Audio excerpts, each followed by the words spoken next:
देखिए, किसी भी चीज को का फाउंडेशन यदि होता है तो उसके 4 पिलर होते हैं। Let us find out what is the 4 pillar for our advocacy profession। इसकी जब हम बात करें तो मेरे दिमाग में मतलब अभी तक हम लोगों ने बहुत कुछ डिस्कस किया है। Just summarising to all those part. One number one is the jurisdictional analysis. क्योंकि जुरिडिक्शन जब नहीं होगा, कोर्ट कॉन्स्टिट्यूशन नहीं होगा, स्टैक होल्डर्स नहीं होंगे, कैसे सिस्टम चलेगा? सबसे पहला पॉइंट जो हम लोगों को कैप्चर करना है, that is the jurisdictional analysis. Jurisdictions क्या क्या है? नाउ एडवोकेसी के लिए, वकालत के लिए, डे टू डे के लिए, फंक्शनिंग के लिए, प्रैक्टिस एंड प्रोसीजर के लिए जो इम्पोर्टेंट पार्ट है, दैट इज कॉल्ड, जो आइडेंटिफाई करना है, that is called the sources of errors which comes through stakeholders of the court. और लास्ट मीटिंग में हमने डिस्कस किया है कि who are the stakeholders of the court? जजेस, officers of the court, advocates, even registry staff, client, procedural law, substantial law, and legal principles। किसी भी norms को जैसे कोई गेम होता है ना, तो गेम के अंदर प्लेयर होते हैं, रेफरी होता है, और उसके साथ रूल ऑफ द गेम्स होते हैं, and collectively everything is the game. Cricket हो, फुटबॉल हो, बहुत सारे एग्जाम्पल्स हैं। उसके रूल्स को यदि वायलेट रूल ना हो, या फिर किसी मोमेंट पे कोई रूल को वायलेट करे, तो उसको चेक करने के लिए रेफरी होता है। कई बार रेफरी भी गलत हो सकता है, और वो भी एक फेवर कर सकता है। तो उस कंडीशन में भी आप कहेंगे कि चलो यहाँ तो गड़बड़ हो गया, ये गेम अच्छा नहीं है। Game is the live and best example. क्योंकि क्रिकेट लीजिए या फुटबॉल, लोग बिल्कुल बड़े शिद्दत से 90 मिनट या पूरे दिन बैठ करके देखते हैं। उसमें यदि किसी एंड पे बेईमानी हो जाए, बहुत गालियां निकलती है हर एंड से, या कोई प्लेयर गलती कर जाए। सेम परफॉर्मेंस हम लोगों के प्रोफेशन में एवरी डे होता है, हर केस में। वहां भी बिल्कुल रेफरी है, वहां भी रूल ऑफ द गेम्स है, वहां भी अफेक्टेड पर्सन है, और lot of observers entire country, जिसको आप ऑडियंस कह रहे हैं। वहां भी गड़बड़ी होने की संभावना है। कई बार पब्लिक भी मैच इंटरप्ट कर देती है, और कई बार मौसम की वजह से मैच रोकना पड़ जाता है। These are the reason for the adjournment, जो जेन्युइन होते हैं। तो ये सारे रीजन है और सोर्सेस ऑफ इंटरप्शन। बस स्मूथ फंक्शनिंग के लिए जो रिक्वायर पार्ट है वो ये है कि हर स्टेक होल्डर अपना काम ठीक से करे। हाँ, एक और बड़ा रोल होता है, वो पिच का।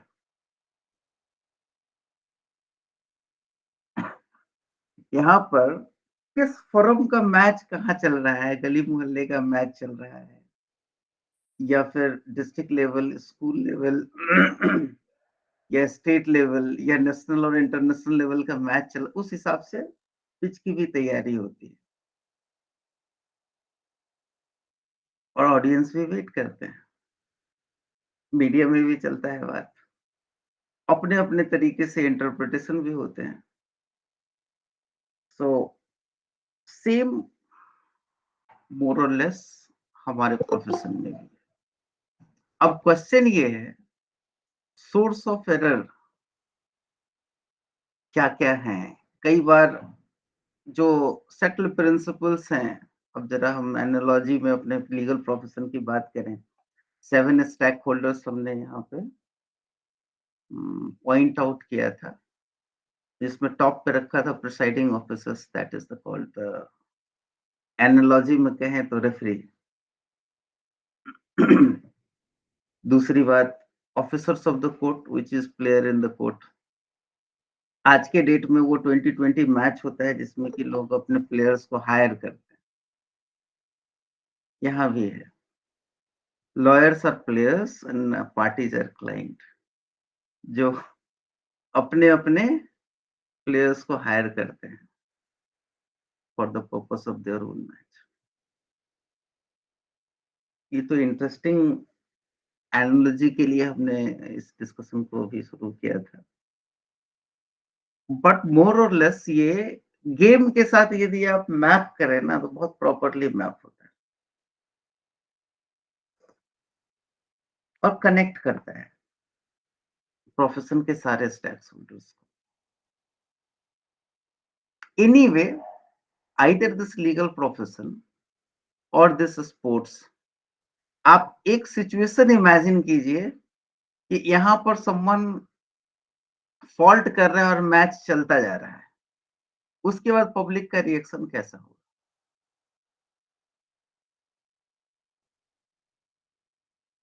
मान लीजिए कि एम्पायर ने कभी बाय मिस्टेक और by any reason India Pakistan का सेंसिटिव मैच चल रहा हो और किसी साइड में फेवर हो जाए बाय एनी रीजन, या कोई रूल जंप हो, उसको लोग इग्नोर कर दे पॉइंट आउट करने के बाद, what would happen? Ultimately it affects the trust of the audience. Audience means lovers, sports lovers. हमारे यहाँ पब्लिक ट्रस्ट डॉक्ट्रिन इसी चीज को कहते हैं,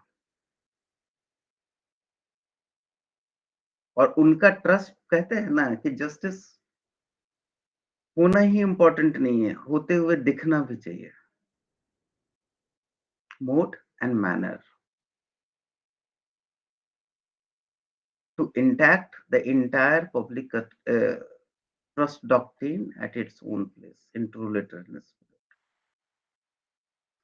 सो पहला पिलर था जुरिडिक्शंस, और वहां से आते हैं स्टैक होल्डर्स, और वहां से आते हैं इनकी ड्यूटी, और जहां ड्यूटी है या कंडक्ट है वहां डेरिलेक्शन ऑफ ड्यूटी भी होगा। डेरिलेक्शन ऑफ ड्यूटी यदि नहीं होगा तो क्या होगा? मतलब किसी की अकाउंटेबिलिटी आप सेट ही नहीं कर पा रहे हैं, सेट ही नहीं कर रहे हैं, यानी स्कॉट फ्री है, ड्यूटी तो कर दिया, लेकिन ड्यूटी ब्रेक करने के बाद उसके ऊपर क्या पनिशमेंट आएगा? वो पनिशमेंट उस पर्टिकुलर इंडिविजुअल को अकाउंटेबल बनाता है for their own duty, because this is a public duty, तो आपको परफॉर्म तो करना पड़ेगा, राइट? यदि इंडिविजुअल डोमेन की ड्यूटी है, वो यदि आदमी ओवर रूल कर ले तो उतना ज्यादा सीरियस कंसर्न नहीं है, लेकिन public duty bound to perform. So one source of error is, मैं बार बार रिपीट कर रहा हूं, one source of error is stakeholders code of conduct. कुछ चीज कोड में इनकारपोरेट भी होगा, नहीं भी होगा। तो इंटायर कोड ऑफ कंडक्ट का जो सोर्सेस हैं, एरर के जो सोर्सेस हैं, उसको यदि प्रॉपरली एग्जामिन करें और ईओआर एग्जामिनेशन से मैप करें और डे टू डे प्रैक्टिस से मैप करें, कैसे मैप करें? अब जरा देखिए, हमारे यहाँ रूल ऑफ लॉ है, रूल ऑफ द गेम होता है स्पोर्ट्स में, वो रूल फॉलो होना चाहिए। These are the procedural rule, certain rules are procedural rule,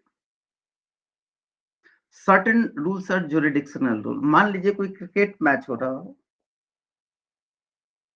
और प्लेयर को रूल का पता ना हो,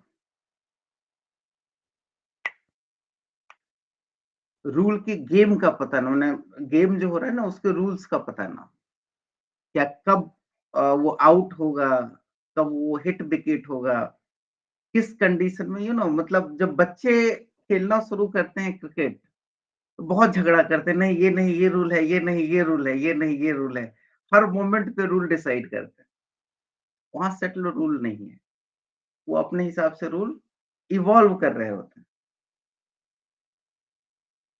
हमारे यहाँ सेटल रूल है। सो रूल का वायलेशन नहीं होना चाहिए, अदरवाइज गेम का स्पिरिट खत्म हो जाता है। सिमिलरली यदि हम अपने प्रोफेशन की बात करें तो it comes from jurisdiction, call or interact jurisdictions. So jurisdiction के बारे में तो आपको एक पेपर होना ही चाहिए, और उस जुरिडिक्शन में कितनी लिबर्टी है, कितनी फ्लक्चुएशन है, this is called practice and procedure. Live example में प्रैक्टिस एंड प्रोसीजर का अभी डेमोन्स्ट्रेट करने वाला हूं। अभी अभी हमारे यहाँ सुप्रीम कोर्ट में एक रूल होता था, मतलब ये रूल रिटन नहीं था, it comes through public notice. यहाँ पे 2 days होते थे entire week में, divided into two. One is the miscellaneous days, another is non-miscellaneous. Miscellaneous day, all fresh matter take up किए जाते थे। You know, एक मैटर होता है जिसमें आप देखेंगे कि लीव ग्रांट, जब वो लीव ग्रांट हो जाता था और अपील पे कन्वर्ट होता था, तब ये मैटर रेगुलर डे पे सुने जाते थे, रेगुलर हियरिंग की तरह सुने जाते थे। इसको सुना जाता था non miscellaneous day. So week का first day, Monday and Friday, it was it was the miscellaneous day before the Supreme Court, and rest 3 days, Tuesday, Wednesday and Friday, ये NMD नॉन मिसलेनियस डे कहा जाता है। और यहाँ पे पूरी hearing चलती थी, अर्जेंट मैटर लगता था। ये मैं 2012 जब मैं आया था सुप्रीम कोर्ट उस समय की बात बतला रहा हूँ। नाउ ये रूल कहीं लिखा हुआ नहीं है, but this is in practice, and practice by way of notification, notice. एक नोटिस आता है, नोटिस के थ्रू ये ऑपरेट, और ये नोटिस में बार बार इस तरीके के बहुत सारे नोटिस आते हैं which is within the framework of jurisdiction, but day to day activation execution के लिए रिक्वायर्ड है, अकॉर्डिंगली वो चेंज। उसमें बीच में एक और रूल आया था मेंशन करने का, एक रूल आया था एडजॉर्न कराना हो तो आप लेटर सर्कुलेट कीजिए, letter circulation 1 day in advance, so that की जजेस उसको पढ़े नहीं और आपको इनकन्वीनियंस ना। आज के डेट में letter circulation is stop, mentioning का सॉरी एडजॉर्नमेंट के लिए जो पार्ट था वो फुल्ली टर्मिनेट किया गया now by last CGI. Now अब मिसलेनियस डे के कॉन्सेप्ट को कुछ दिनों के लिए सस्पेंड किया गया। नॉन मिसलेनियस डे को। So all day are non miscellaneous day, और उसी समय वो फाइनली वो डिसाइड होता है। There are various reason to do that, and all are the fair part, इस पे वो क्वेश्चन नहीं है। But this is those part which is not written into rules but empowered the concerned competent authority to implement these parts by way of circular notice and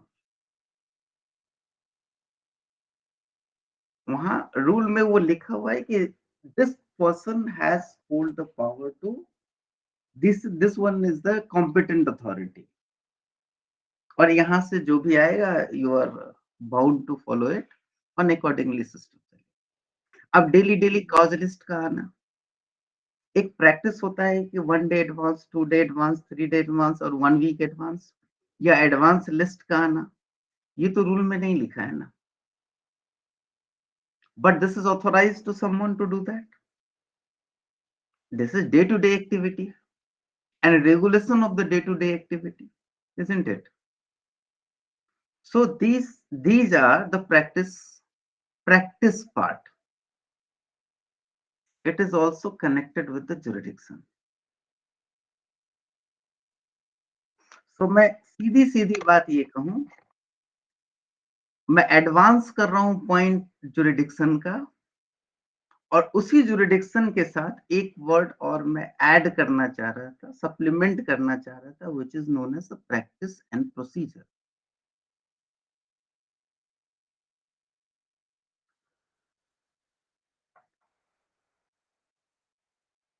So the jurisdiction is associated with practice and procedure.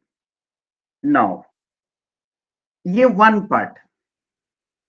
दूसरा important part है standard of reasoning.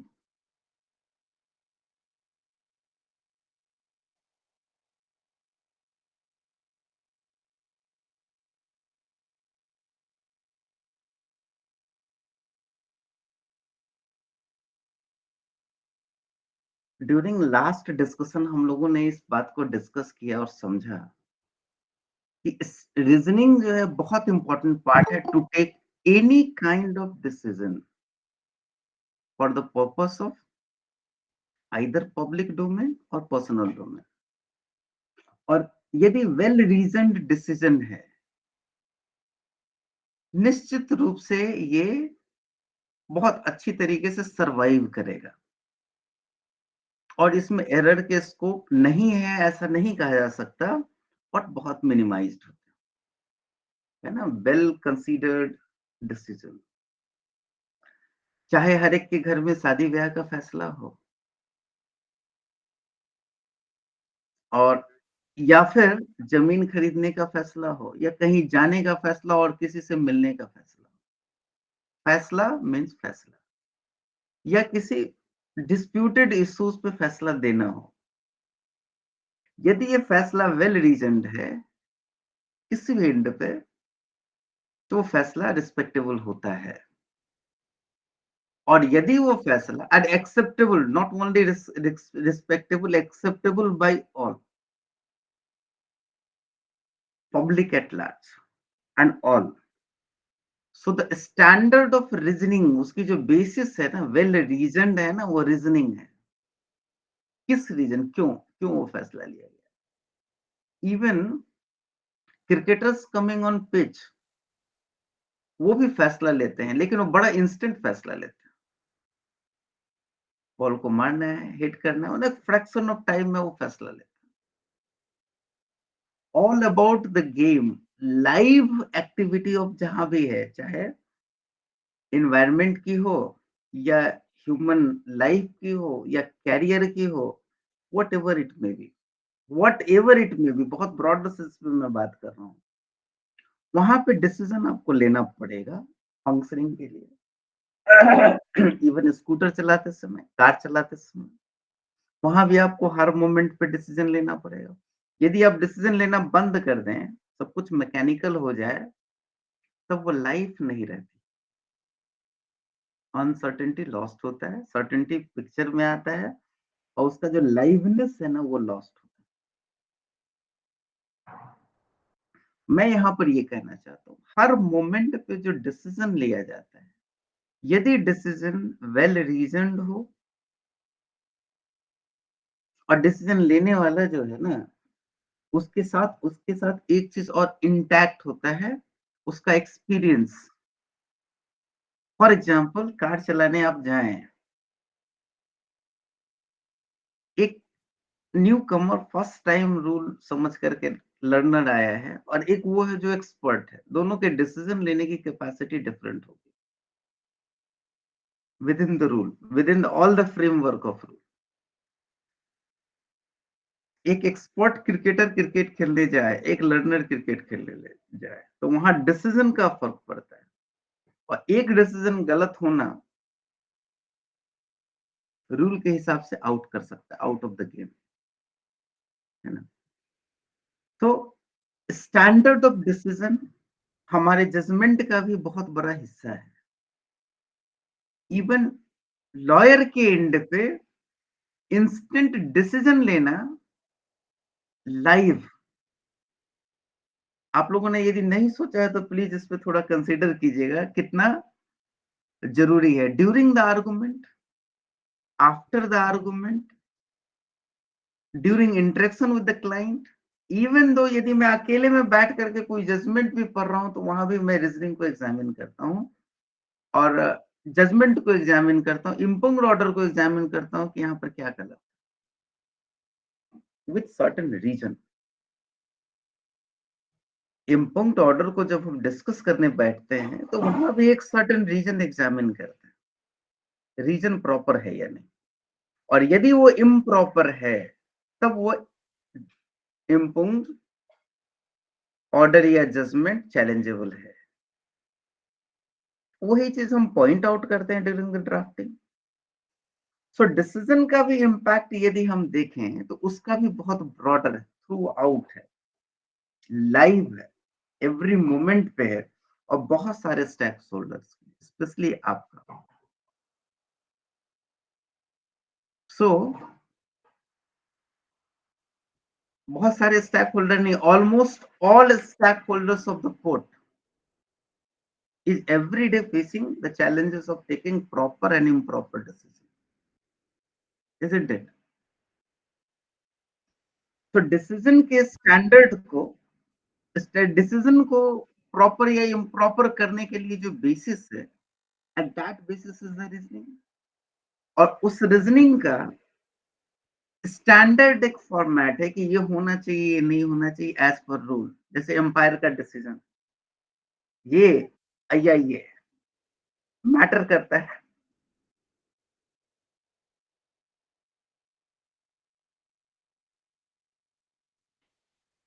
Empire का decision highly इफेक्टफुल होता है, decisive होता है।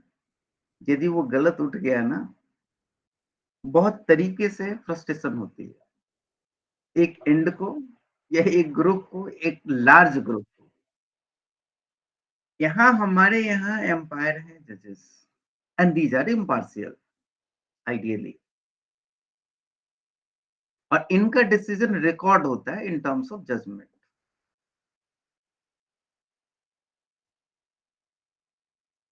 Third umpire का भी concept है जिसको कि हम लोग कहते हैं रिव्यू, है ना। डिसीजन का रिवीजन भी होता है और यहाँ रेफरेंस भी होता है। मैं पॉइंट कुछ अलग पॉइंट आउट करना चाह रहा हूं, मैं सिर्फ और सिर्फ पॉइंट आउट करना चाह रहा हूं द स्टैंडर्ड ऑफ रीजनिंग, कितना एक्यूरेट, कितना प्रॉपर और कैसे किया जाए। मान लीजिए क्योंकि हमारे यहाँ एक पार्ट है और क्रिकेट में वो पार्ट नहीं है, वहां जो डिसीजन लिया जाता है उसके पीछे क्या रीजन है वो रिकॉर्ड नहीं किया जाता।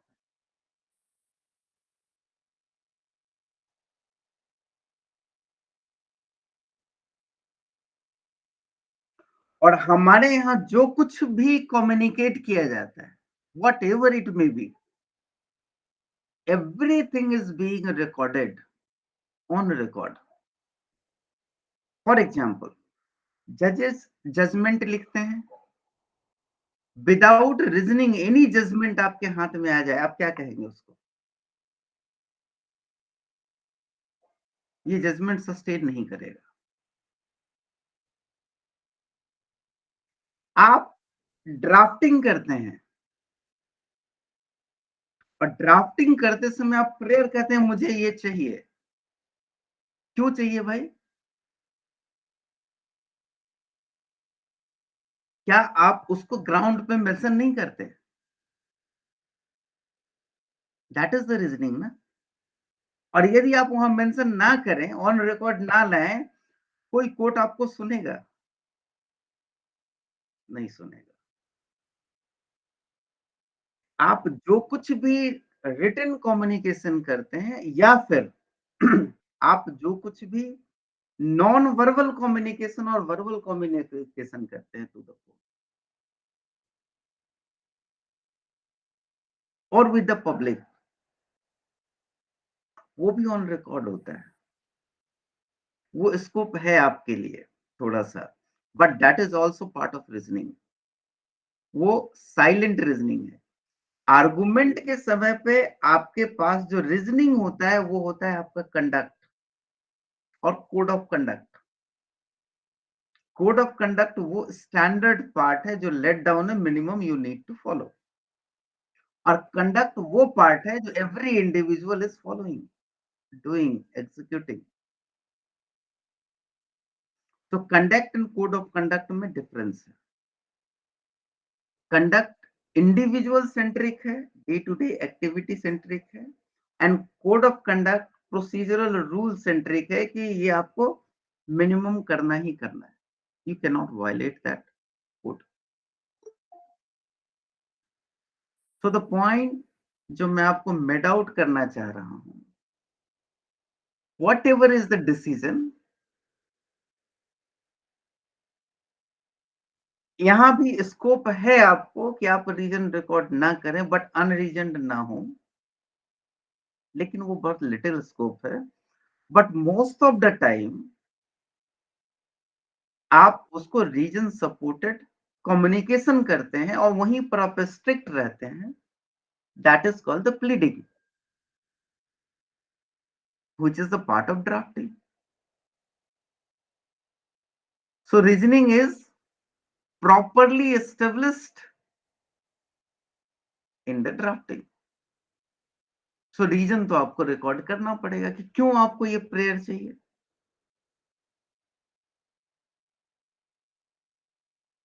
फिर वहां इश्यूज बनेंगे जहां कंफ्लिक्ट है। It may be on law part, it may be on other part. So this is the another standard, another part which is the reasoning. और रीजनिंग में भी आपके रीजनिंग की बात यदि हम करें तो कई बार वो रिजेक्ट होते हैं कोर्ट में, प्रेयर आपके रिजेक्ट होते हैं, इवन रीजनिंग रिजेक्ट होते हैं। वो इवेलुएट किया जाता है on the norms, on the spot वहां डिसाइड होता है।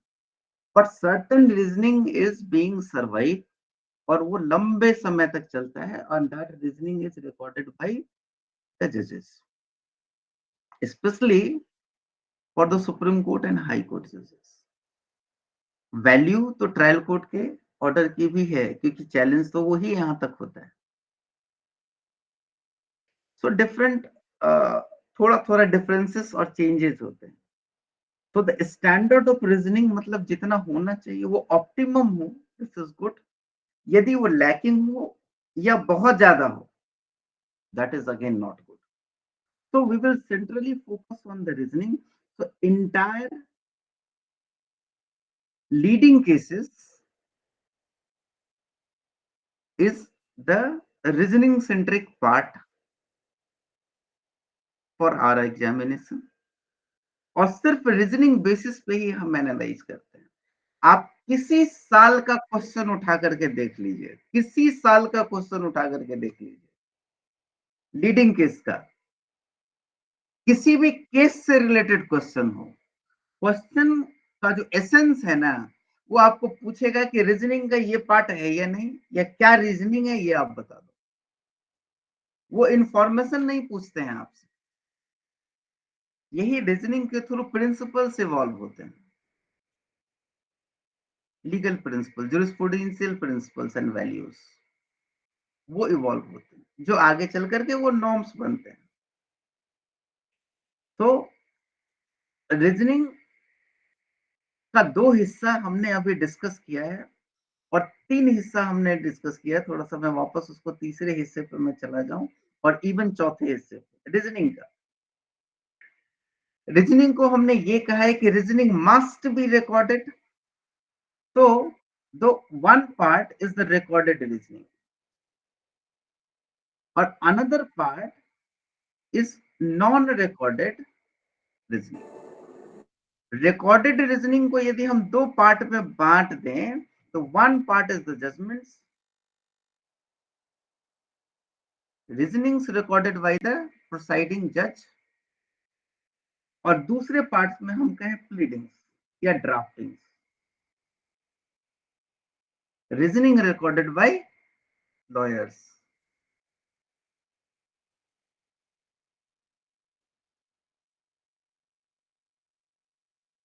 गलत कहना होगा ये? नहीं। So whatever reason we are providing lawfully to the court to decide, that is the pleadings ना। और उसमें certain things और पूरे प्रोसेस से गुजरने के बाद जो फाइनल आउटकम होता है, it is the judgment. And both are the decision centric, both are backed with proper reason to succeed. और नॉन रिकॉर्डेड रीजनिंग की बात करें, उसमें एक चीज आ जाता है आपका जनरल पार्ट पे है, इंस्टेंटली वो एज एन व्हेन काउट उस समय रीजनिंग ढूंढा जाता है, and that is called code of conduct और एडमिनिस्ट्रेशन ऑफ जस्टिस।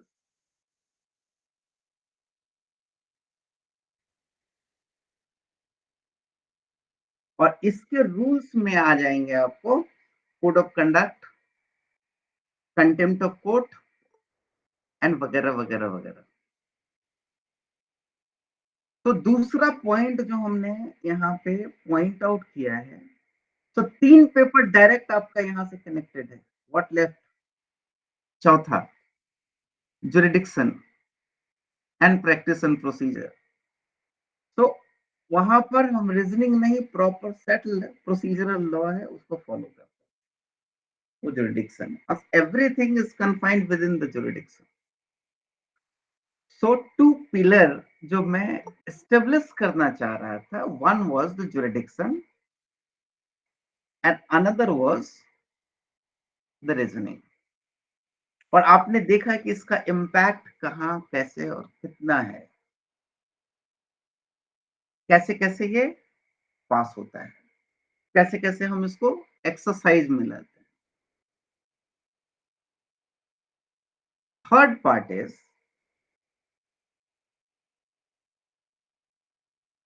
नॉट, ये थर्ड पार्ट कहना ठीक नहीं है, बट इसको प्रॉपर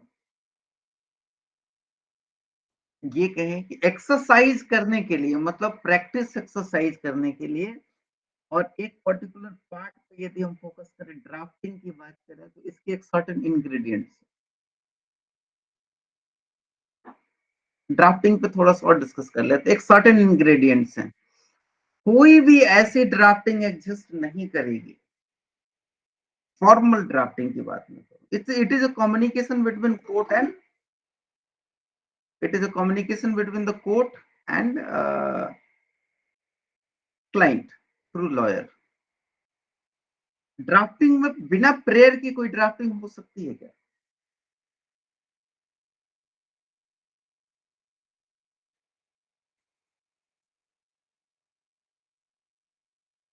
यानी प्रेयर वो पार्ट है जो अलाउ किया जाता है, पार्टली अलाउ किया जाता है या डिसमिस किया जाता है। It is the only prayer,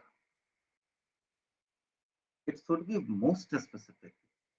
we can not expect from the court कि वो उसमें कुछ ऐड कर दे, सब्सट्रैक्ट कर दे, सॉर्ट ऑफ थिंग, कुछ एडिशन दे दे, जो हमने प्रे किया नहीं है वो मुझे ग्रांट हो जाए। Sometimes most of the courts को वो पावर ही नहीं। So what is I want two point out is the drafting ingredients. Most important part of the drafting ingredients is prayers, and another part is lawfully reasoning for the prayers. Why this prayer should be allowed, and that is called, कोई law provide कराता है, unjustified है, उसको justify कराने के लिए ये justification है, एनालॉजिकल एंड पे आइए या फिर आप लीगल एंड पे आइए या प्रोसीजरल एंड पे आइए या राइटफुल एंड पे आइए, यही सब ग्राउंड होंगे ना, क्योंकि ये मेरा राइट है, क्योंकि और क्योंकि मैं बोल रहा हूँ ना, इंग्लिश में इसी चीज को हम लोग लिखते हैं because because because. Why because? Because is extension of the prayer. I need this prayer because of this prayer is justified because of this prayer justified because of this. So either it may be main drafting or it may be supplementing drafting like IA, CRLMP और MA, जो भी applications जाते हैं, हर application में एक prayer है। Even legal drafting में भी कमांड है। आप इवन कंप्लेन भी पुलिस में लिखते हैं तो लास्ट में वो प्रे करते हैं कि आप इसको लॉफुली डील करें। यदि वो लाइन हटा दिया जाए then most central part is the prayer and the supported part is its ground. So ground कब invoke होगा? When certain facts should be there, right? तो उसके ऊपर statement of fact जरूरी है। स्पेसिफिक केस के लिए अलग नेचर होते हैं ना। तो स्टेटमेंट ऑफ फैक्ट के साथ आप एक चीज और देंगे और वो कहेंगे कि ये लॉ मेरा ये राइट है, राइट ब्रीच हुआ है। So that part is called cause of action, जो अपने आप में सवाल उठाता है किसके द्वारा हुआ, किसने किया, क्या किया। So all of things incorporated in the memo of parties and all. कुल मिलाकर के मैं एक बात ये कहना चाहूंगा कि ड्राफ्टिंग एक स्ट्रक्चर्ड फॉर्म है जहां पर ऑप्टिमली बहुत सारे लॉफुल इंफॉर्मेशन दिए जाते हैं, डिक्लेरेशंस दिए जाते हैं, and everything is properly and logically and optimally arranged in a proper format, either by way of prescribed form or standard form। जो प्रिस्क्राइब नहीं किया गया हो बट इन प्रैक्टिस वो चलता आ रहा है और टाइम के साथ मेच्योर होता जा रहा है। सो यहाँ भी ड्राफ्टिंग के अंदर भी हमने लॉजिकल कनेक्शन लिए, इसके इंग्रेडिएंट डाले और इस इंग्रेडिएंट को समझने के लिए और पूरी तरीके से प्रैक्टिस करने के लिए एक चीज और आती है और वो है एनालिटिकल स्किल।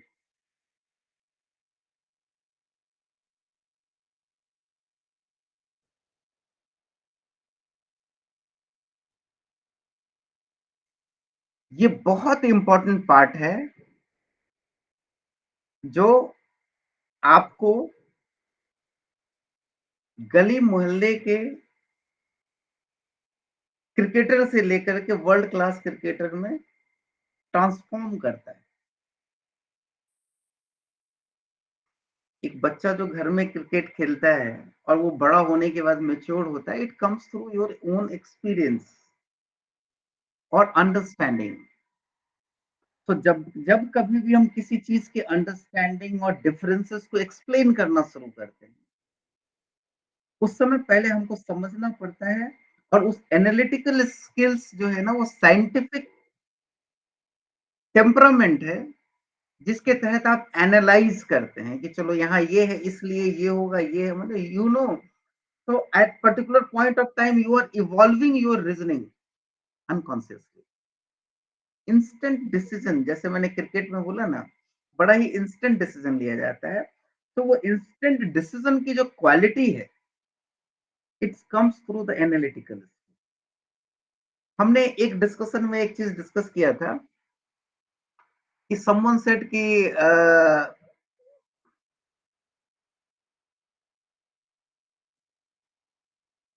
स्किप्ट, अभी तुरंत ब्रेन में था वो स्किप कर गया, I am sorry, it was ब्लिंक्ड and skipped, but anyway. So analytical skill की बात मैं कर रहा था। यहाँ जो एनालिसिस है वो इम्पोर्टेंट पार्ट, और हर जगह पर आपको मिलेगा। जैसे मान लीजिए एक डिस्कशन में, yes it's recalled implied and expressed, ये दो वर्ड हमने डिस्कस किया था। और ये हमने डिस्कस किया था कि once this is implied, sorry, expressed lawfully, तो वहां पर इंटरप्रिटेशन की रिक्वायरमेंट नहीं है। बट वंस इम्प्लाइड की बात आती है, अंडरलाइंग प्रिंसिपल और इम्प्लाइड की बात आती है, अच्छा ये इसमें है या नहीं है, तब वहां लीगल एक्सरसाइज की रिक्वायरमेंट है और इंटरप्रिटेशन रिक्वायर्ड। तो द इम्प्लाइड पार्ट है जो डायरेक्टली वहां दिख नहीं रहा है with words, but it is there intact by the way of principle and practice and experience, and so many factors are there। तो उसके लिए एक्सरसाइज हम लोग करते हैं। हाउ डू वी आइडेंटिफाई कि दिस इज इम्प्लाइड और नॉट, इसका कोई कनेक्शन है भी नहीं, उसके लिए हमारे पास ये एनालिटिकल स्किल की रिक्वायरमेंट। अब देखिए इसका जो एप्लीकेशन है ना, एनालिटिकल स्किल जो इंडिविजुअल सेंट्रिक है, जो उनके अपने एक्सपीरियंस से इवॉल्व होकर के आता है, वो एनालिटिकल स्किल बेसिकली फोकस कहाँ कहाँ करता है। क्लाइंट आपके पास आएगा और most of the lawyer start talking, मतलब उनके दिमाग में ये चलना शुरू होता है कि अच्छा अब सम अर्निंग्स आने वाले हैं। अब वो एनालिसिस उनके ब्रेन में शुरू हो जाता है। सबसे पहला एनालिसिस, आप माने ना माने, सारे लॉयर्स के ये दिमाग में आता है और जरूर आता है, इस इंसान के पॉकेट में कितने पैसे हैं, ये गरीब है, इसका फाइनेंशियल स्टेटस क्या है। मैरिट तो डिस्कस करेंगे, लेकिन पहले फाइनेंशियल स्टेटस उसका देख लिए कितना देगा, so that it will help you to take a decision कि आप उसको कितना कोट करें, कितना पैसा निकालें, या फिर आप वो मैटर करें या नहीं करें। Then we will come into the merit of the case, की केस क्या है, और आप ये सोचेंगे कि केस कैसे करना है, या किससे करवाना है, या किसी को एंगेज करना है, ड्राफ्टिंग कैसे हो, वो एनालिसिस हो। मेरिट में आने के लिए यदि ट्रायल नहीं है, एपलेट जुरिडिक्शन है, तो सबसे पहले आप कहेंगे इम्पुंग जजमेंट दो, और उस इम्पुंग जजमेंट को आप एनालाइज करेंगे, और उसके पीछे आपके ब्रेन में लॉ चलता रहेगा, क्योंकि you are the custodian of law. अच्छा ये लॉफुल है या नहीं, ये गलत है या नहीं, ये सही है या नहीं, यहाँ पर ये ग्राउंड बनता है, यहाँ ये ग्राउंड नहीं, कैसे पता लगा। Unless until you doesn't know the law, either it may be substantial or procedural or practical procedure, तब तक आप समझ नहीं पाएंगे कि इस इम्पुंग जजमेंट के किस पोर्शन से क्या गड़बड़ी हुई, अंडरलाइंग प्रिंसिपल क्या है ड्यूरिंग द आर्गुमेंट। तो आपको प्रिपेयर करने के लिए, ये एसेस करने के लिए, सिचुएशन को एसेस करने के लिए आपके अंदर सर्टेन एनालिटिकल स्किल होनी चाहिए, which we will learn here by way of analyzing the judgment, the writing of the judgment, optimized statement writing, and so many things, judgment से लेकर के हर जगह लॉ को हम समझने का कोशिश करेंगे और अपने एनालिटिकल स्किल को हम एनहांस करेंगे। ठीक है, which is our internal part,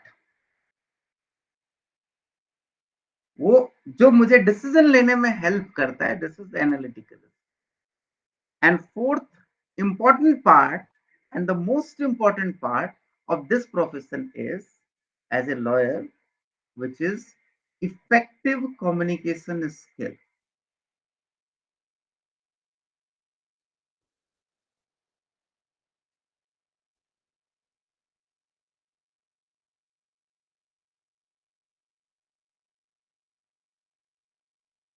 ये कम्युनिकेशन स्किल्स की बात यदि मैं करूं तो ये बहुत बड़ा डोमेन है। इस पे कई पीएचडी हो चुके हैं, बहुत सारे कॉलेजेस और यूनिवर्सिटीज में इसके ऊपर लेक्चर चलते हैं, कोर्स का हिस्सा बना पड़ा हुआ है, एंटायर मैनेजमेंट कम्युनिकेशन स्किल पे चलता है। बट मैं इस कम्युनिकेशन स्किल पे उतना कुछ नहीं, थोड़ा सा मैं बोलना चाहता हूँ, which is required in our profession. ये communication skill basically target TGs centric होती है।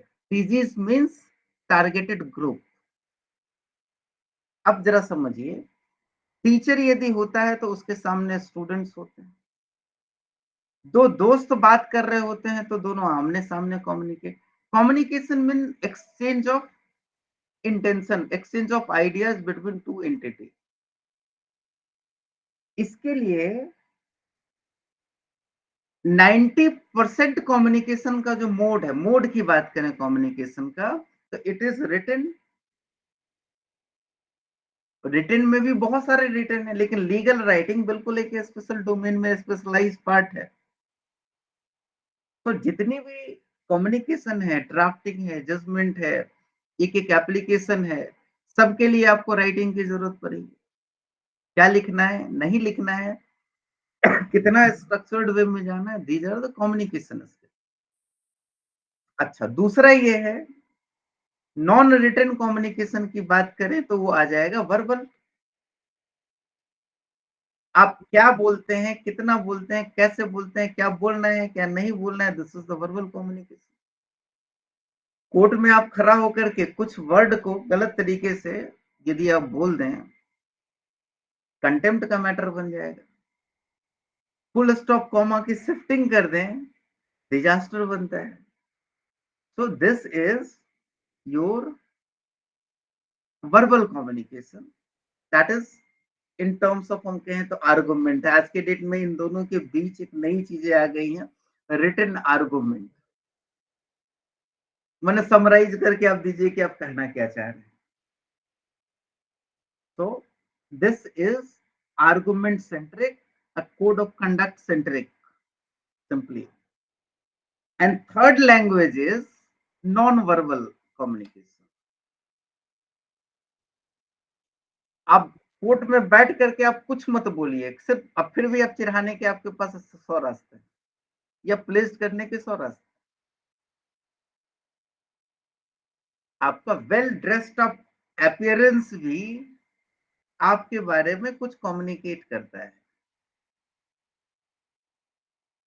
आपकी स्माइल भी आपके कॉन्फिडेंस को कम्युनिकेट करता है,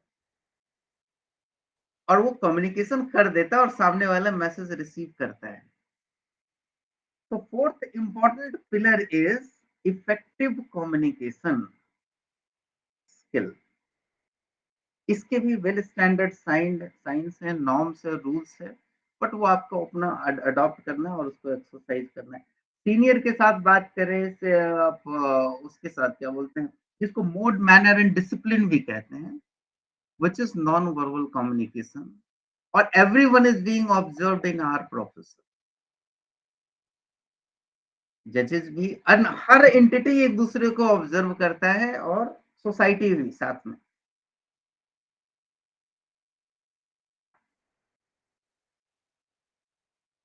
तो we established basically 4 pillar for understanding and performance throughout our careers. this is little bit नहीं मैंने entirely different from seven lamp of advocacy, but more core part. So the understanding of jurisdiction is the one part that we will learn here and learning throughout our career, interpretation के term में और हर तरीके से. दूसरा important part है reasoning, जो basis है हर एक चीज का. तीसरा है एनालिटिकल स्किल, जिसमें आप समझ पाते हैं कि क्या है क्या नहीं है इन अदरवाइज. एंड चौथा है effective communication. So this analytical skill, effective communication skill and proper reasonings को writing, proper reasoning writing skills को आप यदि चाहें तो उसको सेवन लैम्प ऑफ एडवोकेसी के साथ, तीन डिफरेंट लैम्प के साथ खड़ा कर सकते हैं. क्योंकि इनके जो पावर हैं, ये अभी 1 घंटे हम लोगों ने इन तीनों चीज को डिस्कस किया है. एवरीवन कैन रियलाइज कि how important this three in ingredients और कितना लंबा इम्पैक्ट. इसके अलावा इसको अब हम यही स्टॉप करते हैं चारों पिलर को. अब हम फर्स्ट पिलर पे एंटर करते हैं. अब मैं पिलर वाइज क्लासिफाइड करने की कोशिश की है कि इसको compartmentalise. So today we are planning to discuss something regarding, I'll take the only 10 to 15 minutes to discuss all these things regarding the jurisdiction. हमने बहुत डिस्कस किया, जरा उसको स्ट्रक्चर करते हैं.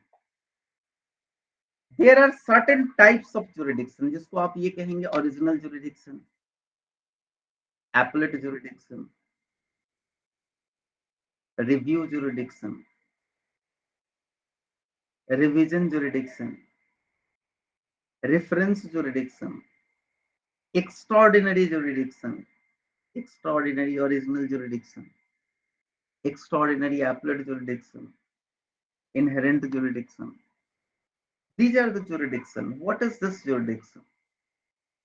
मुझे लगा इस jurisdiction के बारे में सबके ऑब्जेक्टिव डिफरेंस है. इस jurisdiction के बारे में कुछ रिसर्च किया जाए कि कहीं कोई डॉक्यूमेंट मिला है या नहीं. मुझे एक डॉक्यूमेंट मिला और वो शानदार डॉक्यूमेंट मिला, और वो डॉक्यूमेंट था यूपी जुडिशियल एकेडमी. वो डॉक्यूमेंट आपके साथ मैंने शेयर किया है, अभी मैं थोड़ा सा डेमोन्स्ट्रेट करूंगा. और जब भी हमने जुरिडिक्शन की बात की है, हमने ये डिस्कस किया है कि जुरिडिक्शन के सर्टेन सोर्स होते हैं, सोर्सेस ऑफ द जुरिडिक्शन. एकदम डीप डाउन में जुरिडिक्शन में एंटर करने से पहले उस पॉइंट को मैं ये बतला दूं. But optimally Punjab and Haryana high court, Chandigarh high court से मुझे एक डॉक्यूमेंट मिला, और उस डॉक्यूमेंट में सिर्फ एक पेज पे समराइज किया हुआ है नेचर ऑफ जुरिडिक्शन. मैं जरा दिखाना चाहता हूं एंड एक्सप्लेन किया हुआ. One is the general part, what is this jurisdiction. Another is the pecuniary jurisdiction. Third is the special jurisdiction. Other matters governing jurisdiction. Jurisdiction barred by a small cause court. And jurisdiction when defendant set up a claim which is beyond pecuniary jurisdiction of the court. And jurisdiction is respect of person amenable to military law. So these are the parameters जहां पे jurisdictions distinguish किए गए हैं. मैं अभी इसके ऊपर आज नहीं जाऊंगा. नेक्स्ट डे में पूरी तरीके से जुरिडिक्शन में एंटर करूंगा, और वो भी सुप्रीम कोर्ट के जुरिडिक्शन का. पहले आप जुरिडिक्शन के नेचर को आप समझ ले, इसलिए ये डॉक्यूमेंट मैं आपको पंप कर. नाउ थोड़ा सा और मैं ट्रेवल करूं, इसको मैं बंद करूं. पहले मैं ये दिखला दूं. ये वो बुक है जो आपके स्क्रीन पे है. ये ऑलमोस्ट 200, ऑलमोस्ट क्या है, ये 205 पेजेस डॉक्यूमेंट है. Jurisdiction of Civil Court and its Bar by Justice S.U. Khan, JTRI Auditorium. ये GTRI is the Judicial Training and Research Institute, UP Lucknow. He was the former judge Allahabad High Court, at present chairman. 2016 के documents, इसके सिर्फ index पे मैं जाना चाहूंगा, कितना elaborately pin pointedly आप एंटर करेंगे with mapping with the section. अब आप देखिए स्क्रीन पे आपके है jurisdiction of the civil court in general. Now दूसरा पॉइंट है bar of jurisdiction, something limitation, what we are talking about the limitation, कहां लिमिट है, यानी इसके आगे यहाँ इसका रोल कहां रुक जाता है। Lakshman rekha, this is bar on jurisdiction, something general, something specific. Third is plea regarding lack of jurisdiction and remedies against null and void decree and order, pecuniary jurisdiction, territorial jurisdiction, when to be decided as preliminary issues, and उसके बाद ये सारे दो चीज हैं, something is barred by specific relief। अब देखिए now special act पे एंटर करता है, जुरिडिक्शन का कैसे वो टर्न होता है, regarding the specific relief act, benami transaction act, public money recovery, service matter, labour matter, Waqf act, tax matter, limitation act, consumer protection act, local bodies, rent control. So सारे act में jurisdiction को कैसे वो बार किया हुआ है सिविल कोर्ट को, और यहाँ स्पेशली क्या है, ये डॉक्यूमेंट का कुछ पेज, कुछ पैराग्राफ मैं आपके साथ अभी रीड आउट करना चाहता हूँ, कुछ लाइन, और बाकी आपके लिए मैं छोड़ूंगा, इस पे मैं कुछ नहीं करूंगा क्योंकि इसका ये वर्ड एग्जाम से कनेक्शन नहीं है। ये एक बहुत बड़ा गैलेक्सी है जो डे टू डे प्रैक्टिस करने के लिए आपके हेल्प की जरूरत है।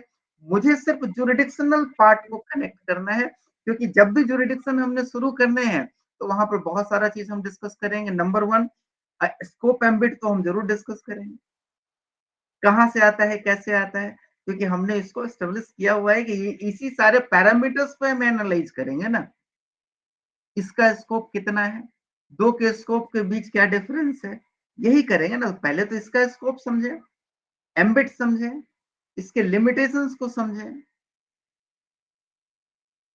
राइट।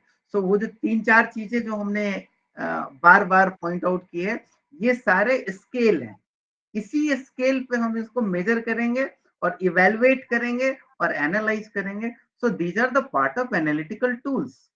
जब हम ये डिसाइड करें कि what is the role, objective क्या है इसकी, number one, number two, what is the scope and ambit, right, what is the limitations, ये तीन चीज तो हम जरूर एग्जामिन करेंगे, और इसी स्केल पे सारे जुरिडिक्शन को हम लोग प्रॉपरली इवॉल्व करेंगे। So this is there. आप एक चीज देखिए, जुरिडिक्शन की बात करें तो थोड़ा सा पार मैं करना चाहता हूं और आना ये चाहता हूं इस पॉइंट पे, रुकिए थोड़ा सा, मैं I would like to discuss on third point, plea regarding lack of jurisdiction remedies against null and void decree and order, which is at page number 17. So let us straight come to the page number 17, और सिर्फ page number 17 में आपको दिखाना चाह रहा हूं।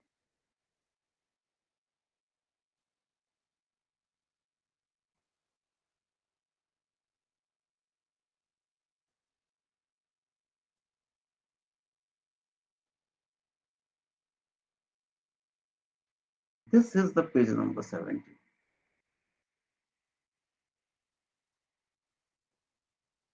सिर्फ एक पैराग्राफ में पढ़ना चाहूंगा। As a general principle, if a court has got no jurisdiction to try and decide a suit, it cannot be conferred jurisdiction by consent। बहुत important part, it cannot be conferred jurisdiction by consent। मतलब क्या है, जिस court को कोई jurisdiction ही नहीं है, either by court stakeholder या पार्टी दोनों मिल करके मान लें कि जो डिसाइड मैंने गलत डिसाइड हो गया बिना जुरिडिक्शन का, और उसको मान लें कि चलो वो सही है, कोई कोर्ट उसको ऑथेंटिकेट नहीं,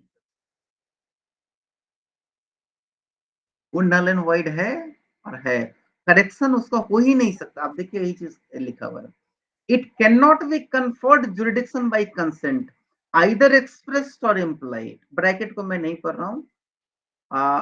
A decree without jurisdiction is nullity and may be questioned at any stage, including execution or even in collateral proceedings।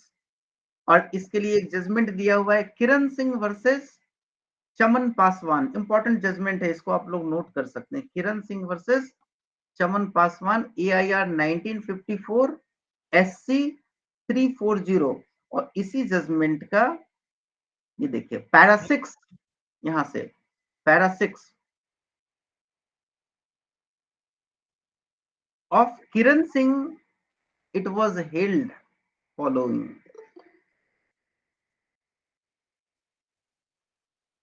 It is a fundamental principle well established that a decree passed by a court without jurisdiction is a nullity and that its invalidating could be set up whenever and wherever it is sought to enforceable, enforced or relied upon, even at the stage of execution or even in the collateral proceeding. A defect of jurisdiction, whether it is pecuniary or territorial, or whether it is in respect of the subject matter of action, strikes at the very authority of the court to pass any decree, and such a defect cannot be cured even by the consent of the parties. But there is also a limitation. Certain defect regarding jurisdiction can be cured, and that is explained in next para number 7. However, it is further held in para 6 and 7 of Kiran Singh that the lack of pecuniary jurisdiction is an exception to the general principle in view of section। अब ये word आपको पकड़ना पड़ेगा, is an exception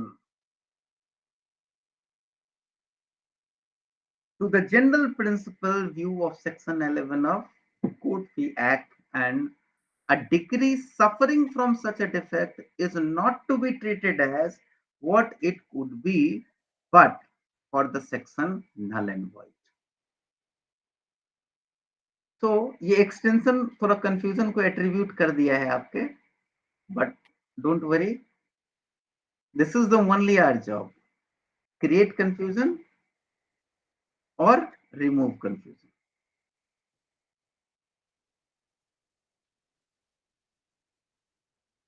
तो ये point मैं आपको बता रहा था, दूसरा फेसेट में आपको और दिखाने की कोशिश कर रहा था। I take 5 more minutes to explain this. हमने कहा original jurisdiction, appellate jurisdiction, let us explain और let us see something regarding appellate jurisdiction. ये एपलेट जुरिडिक्शन मैं कुछ नहीं करूंगा, इसमें सिर्फ और सिर्फ इनके जो बुलेट पॉइंट्स है वो मैं आपके सामने पढ़ूंगा, बाकी आप पढ़ लीजिएगा। Provisions under which first appeal or preferred, this is the sources of the first appeal. दो चीज मैं डिस्कस करता हूं, ऑब्जेक्टिव एंड सोर्सेस, राइट। उसके बाद स्कोप एंड एम्बिट आता है, और उसके बाद लिमिटेशंस और कंस्ट्रेंट्स वगैरह आते हैं, है ना। सो स्कोप यहां पर क्या है, sources, provisions under which, once we are talking about the provision, meaning there भाई कि इसके सोर्स कहां है। तो देखिए section 2A of the regular first appeal, section 96 of the CPC, these are the sources. ये order rule, these are the sources, सिर्फ one bullet point. दूसरा बुलेट पॉइंट पर मैं यहां पर आऊं तो आप यहां पर देखेंगे,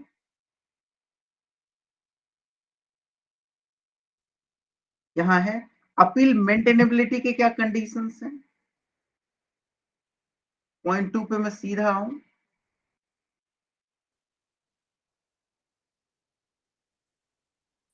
this is point 2, right of appeal vested rights कैसे है, ये एक्सप्लेनेशन है। Third point is appeals appeal statutory right can be made conditional by statutes, इसके ऊपर केस लॉ है। Appeal against preliminary and final decree, appeal not to be allowed on trivial defect in degree. And when to be allowed? Withdrawal appeal and its effect and restoration application.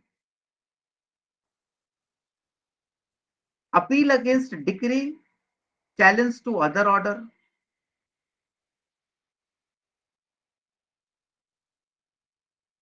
Power of first appellate court. ये 8 बहुत important है, आप note कर लीजिए, इसको जरूर पढ़िएगा।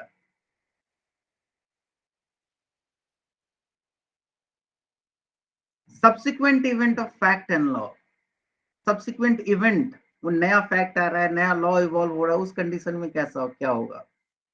Appeal by some of the parties, conditional stay order, admission to the appeal, dismiss and default of appeal ex parte hearing and restoration। इसके सोर्सेस कहाँ है, वो सारे सोर्स एक्सप्लेन किए हुए हैं यहाँ पे।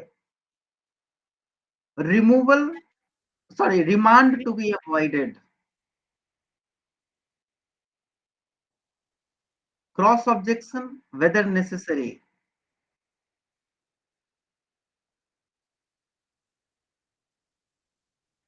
हाँ, ये क्रॉस ऑब्जेक्शन बहुत इंपॉर्टेंट पार्ट है, आप लोगों ने नहीं सुना है, I don't know, but this is very specific part. 14 point पे क्रॉस ऑब्जेक्शन, और बहुत ही स्पेसिफिक एंड इंपॉर्टेंट पार्ट है ये।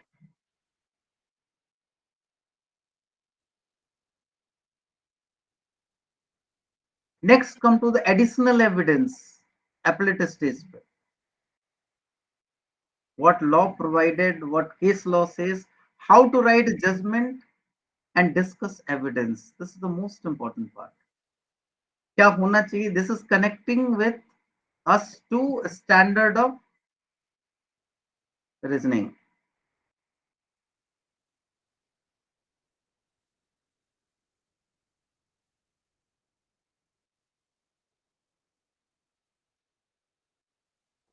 So this is the document with the name of the appellate jurisdiction.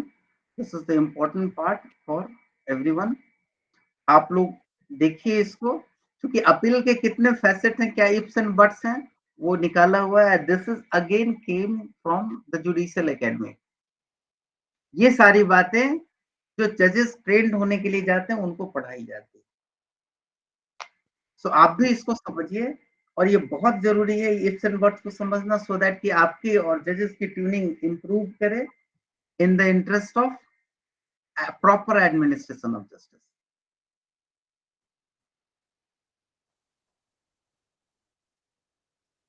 एक डॉक्यूमेंट हमने भेजे 205 पेज के, दूसरा डॉक्यूमेंट ये है 28 पेज के, but still I am worried and scared कि लोग इसको नहीं पढ़ेंगे जब तक उसको जरूरत ना हो।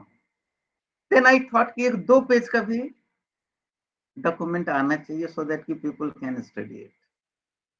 तो I find out the another 2 page document, original research paper published in, नीचे आपको मिल रहा है, थोड़ा सा मैं क्लू दे दूं,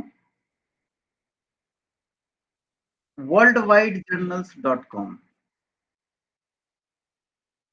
और इसमें इन्होंने रिसर्च किया है, who is the researcher, BS Kairali, who is assistant professor law, school of law, SRM university, यहाँ डिटेल्स दिया हुआ है। एनीवे, ये मेरा कंसर्न नहीं है, मेरा कंसर्न है ये टॉपिक। नेचर एंड स्कोप समझने में आपको हेल्प मिलेगी, because this is the best example for that. Nature and scope of reference, review and revision. Triple R jurisdiction जो है ना, reference, review and jurisdiction under CPC. मैं एक स्ट्रक्चरली इसको एक्सप्लेन कर रहा हूं. सबसे पहले इन्होंने डिस्कस किया है रेफरेंस को, और with the reference is explained in the CPC under section 113. तो 113 से इसके मीनिंग को एक्सप्लेन करते हुए उसके बाद दूसरा बोल्ड पॉइंट है कि object of reference, what was the objective for the reference. ये ऑब्जेक्ट यहां एक्सप्लेन किया हुआ है. उसके बाद what is the condition for the references, और कहां मेंशन, इसके कंडीशन को समराइज किया है. Then power and duty of the high court यहां पर आया है. तो ये 4 हेड में डिफरेंस को डिफाइन किया हुआ है. This article structure is very close to my heart, क्योंकि मैं इसी लाइन पे आप लोगों को कन्विंस करने का कोशिश करता हूं. वो इसमें लिखा मुझे मिला. Again came to the review, and review के लिए भी आप जरा देखें. तो this is concern to the what is the objective behind the review. This is explain. What is the ground of the review. This is also explained here. Then again, the power of review is not an inherent right. So इसको भी यहाँ पर discuss किया. Limitation of the review, अब उसके limitation की बात discuss की. Now again jump to revision. So revision के sources, objective, limitation and certain highlights, and then conclusion. So I guess and I expect at least ये 2 पेज का जो पार्ट है ना, उसको आप लोग जरूर देखेंगे. So for this I am concluding for the day. If any question please go ahead.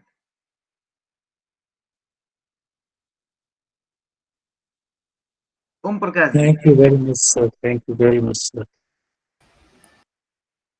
अरे भाई साहब आप म्यूटेड हैं ओम प्रकाश जी. अरे अनम्यूट कीजिए. बहुत बहुत धन्यवाद सर, बहुत अच्छा लगा. एक मोटिवेशन मिलता आपका फेस देखते हैं सब. अरे बाप रे बाप, ये तो अलग ही कहानी हो गई. अब लगता है मैं पीछे फोटो से चिपकने जा रहा हूँ. नहीं ऐसा मत कीजिए. और एक वीक के लिए 5-6 दिन के लिए वो हो गया था. But anyway, how was the discussion for the day? Oh, it was very बहुत very अच्छा था. It was very good very sir. very engrossing, and you know, क्योंकि मैंने एक नए तरीके से मुझे एक एग्जाम्पल के साथ एनालॉग करना था और इम्पोर्टेंस समझाना था. 4 पिलर एस्टेब्लिश करने थे, और वो ऐसे साइलेंट पिलर्स हैं जिसके बगैर वकालत का चलना impossible. True letter and spirit ढोने वाले तो बहुत कुछ ढो लेते हैं, घसीट लेते हैं, वो चल रहा होता है, लेकिन ढंग से चल रहा जो है ना, इन चारों के बगैर बहुत मुश्किल. we were all engrossed in the discussion. Yes, yes. And actually, I'm attempted to map with the sports. I don't know how successfully I able to connect No, them. it was excellent. Yes, sir, it was very great. आपने जो sports के साथ उसको add करके समझाया है, वो दिमाग में मतलब छप जाएगा पूरी तरह से उसको. इस बार पता है, मतलब हमने चाय इतनी बार बना ली पिछली बार कि अब गैस होने लग गया. तो मुझे लगा कि नहीं, ये सुबह सुबह चाय का कॉन्सेप्ट थोड़ा छोड़ना पड़ेगा. तो let us come on the sports.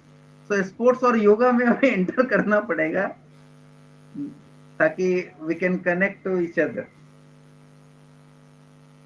But anyway एक हाँ प्लीज. नहीं, इट वॉज ब्यूटीफुल, क्योंकि डेली तो बच्चों के लिए 5 बजे उठना ही पड़ता है, लेकिन छुट्टी के दिन 5 बजे उठना आपकी क्लास अटेंड करने के लिए सच में मोटिवेशन है. नहीं, दैट इज वो ठीक है, मैंने भी इसीलिए लगा रखा है कि कहीं मेरी आदत ना बिगड़े, तो मैं भी एक डिसिप्लिन और रूटीन रहूं इसी बहाने। It was beautiful sir. आपको मौका लगे तो दिल्ली में कभी मिलना है, लाइक जनवरी में आई एम प्लानिंग, तो लेट्स सी, आपका टाइम है तो आई कैन मीट अरे यू। बिल्कुल, बहुत फ्री टाइम है मेरे पास, टेंशन मत लीजिए, सुप्रीम कोर्ट में आइए, बहुत हमेशा मुलाकात होगी। Thank you sir, thank you. और मोटिवेशन मिलेगा तो फिर एओआर के लिए थोड़ा और पुश हो जाएगा। एक सेकंड, जरा सा एक कॉल आ रहा है।